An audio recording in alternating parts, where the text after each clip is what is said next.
What would make a two-time Oscar winner admit, "I messed up," especially at 95? Gene Hackman, Hollywood's tough guy, finally revealed the mistake that haunted him the most. It wasn't turning down Superman. It wasn't clashing with Wes Anderson. It was something much simpler, but it changed Hollywood forever. Born on January 30th, 1930, in San Bernardino, California, Hackman grew up in hardship. His father, a printing press operator, abandoned the family when Gene was 13, leaving with just a silent wave. That moment stayed with him, shaping his resilience and depth as an actor. Struggling in school and moving frequently, Hackman longed for escape. At 16, he lied about his age to join the U.S. Marine Corps. Serving in China, Japan, and Hawaii, he learned discipline, survival, and how to handle pressure, skills that would later define his acting. After a motorcycle accident cut his military career short, Hackman drifted through odd jobs: truck driver, furniture mover, doorman. At 27, he took a leap of faith, enrolling at Pasadena Playhouse, where he met Dustin Hoffman. Both were labeled least likely to succeed. Determined to prove them wrong, Hackman moved to New York City. He took any job to survive, polishing chairs, hauling furniture, while auditioning relentlessly. His break came in 1958 with an off-Broadway role in Chaparral, followed by his film debut in Mad Dog Call, 1961. Hackman's first Broadway success came with Any Wednesday, 1964, catching Hollywood's attention.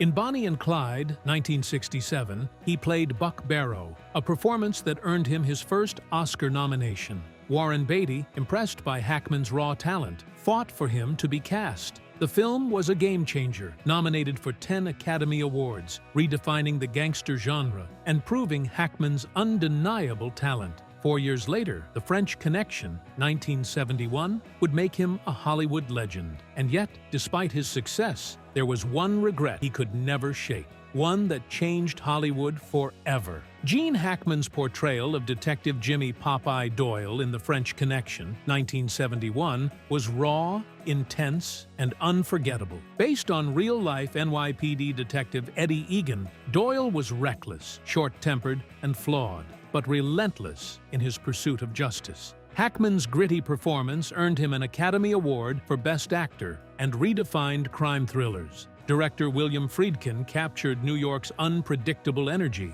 and the film's heart-pounding car chase, Doyle speeding under an elevated train, became legendary. But Hackman almost walked away from the role. He struggled with the character's aggression, nearly quitting after a brutal interrogation scene. Only after training with Egan did he fully embrace the part, delivering one of the most realistic cop portrayals ever seen on screen.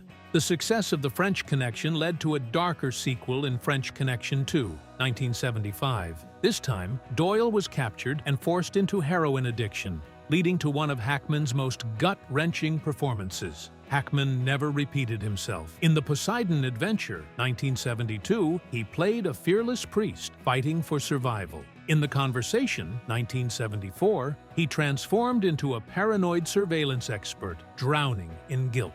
Then, in Young Frankenstein, 1974, he surprised audiences with a hilarious cameo as a blind hermit. By 1978, he became the decade's most famous villain, Lex Luthor, in Superman.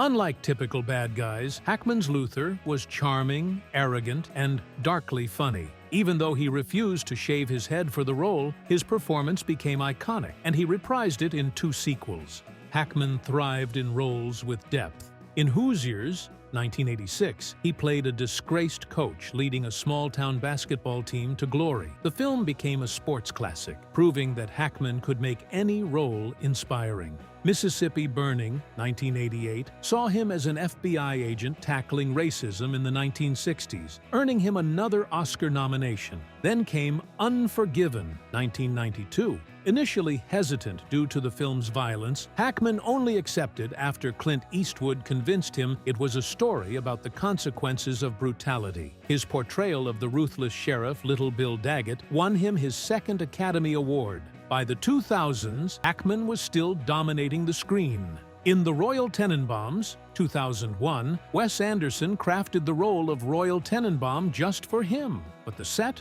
was tense. Hackman's no-nonsense style clashed with Anderson's meticulous direction. Co-stars found him intimidating, and Bill Murray even showed up on set just to support Anderson. Yet, despite the tension, Hackman delivered. His performance as the selfish but strangely lovable royal won him a Golden Globe and became one of his most memorable roles. Gene Hackman was tough, unpredictable, and utterly committed. He never chased fame. He chased great performances. And in doing so, he changed Hollywood forever. By 2004, Gene Hackman had nothing left to prove. He had delivered some of the greatest performances in film history, won 2 Academy Awards, and worked with the best directors in the industry. But when a stress test revealed that his heart couldn't handle the physical toll of filmmaking, he took it as a sign. He had already undergone angioplasty in 1990, and this latest warning convinced him to step away for good. His final film, Welcome to Mooseport, was a light-hearted comedy, an unexpected farewell for such a towering figure in cinema. But Hackman didn't miss Hollywood. He once compared the industry to a frying pan he no longer wanted to endure. Acting had given him a career, but it was never his entire identity. Even before retiring, Hackman had found a new passion: writing. His first novel, Wake of the Perdido Star, 1999, co-written with archaeologist Daniel Lenihan, was a historical adventure set at sea. They went on to write 2 more books together, Justice for None, about a World War I veteran, and Escape from Andersonville, a Civil War prison escape story. Hackman later wrote on his own, releasing Payback at Morning Peak, 2011, a Western revenge tale, and Pursuit, 2013, a tense crime thriller. He found inspiration in authors like Ernest Hemingway and Elmore Leonard, enjoying the solitude and control that writing gave him, something he never had in the collaborative world of filmmaking.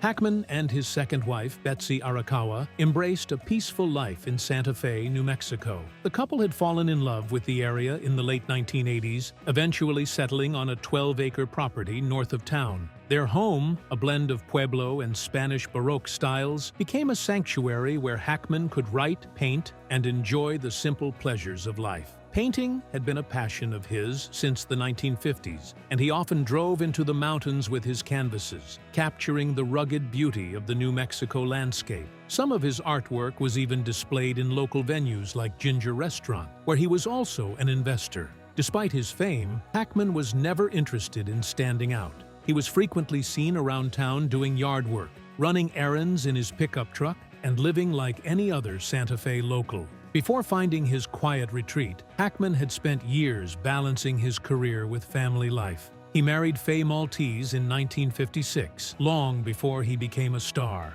They had 3 children, Christopher, Elizabeth Jean, and Leslie Ann. But Hollywood often came first. Hackman admitted that long months away on set strained their marriage. After separating in 1982, they finalized their divorce in 1986. Gene Hackman met Betsy Arakawa in the late 1980s, and despite their 32-year age gap, they married in 1991 and settled in Santa Fe. They led a quiet life, co-owning a store and sharing a love for animals. Although Hackman became a legendary actor, he sometimes regretted leaving the stage. He focused on truth in his performances, delivering memorable roles in films like The French Connection and Unforgiven. Hackman's legacy endures as a humble, authentic talent who never sought fame. Gene Hackman, one of Hollywood's most respected actors, never sought fame, but left behind an enduring legacy. Despite his success, including 2 Oscars and iconic roles in The French Connection, Mississippi Burning, and Unforgiven, Hackman longed for the stage and often missed acting. His authenticity, shaped by a tough childhood and time in the Marine Corps, redefined what a leading man could be. After retiring in 2004 for health reasons, he focused on writing and painting, yet his passion for acting never faded. Hackman passed away on February 26, 2025, at 95 in Santa Fe. Tributes poured in, praising his rare talent and deep impact on film, leaving a legacy that will inspire generations to come.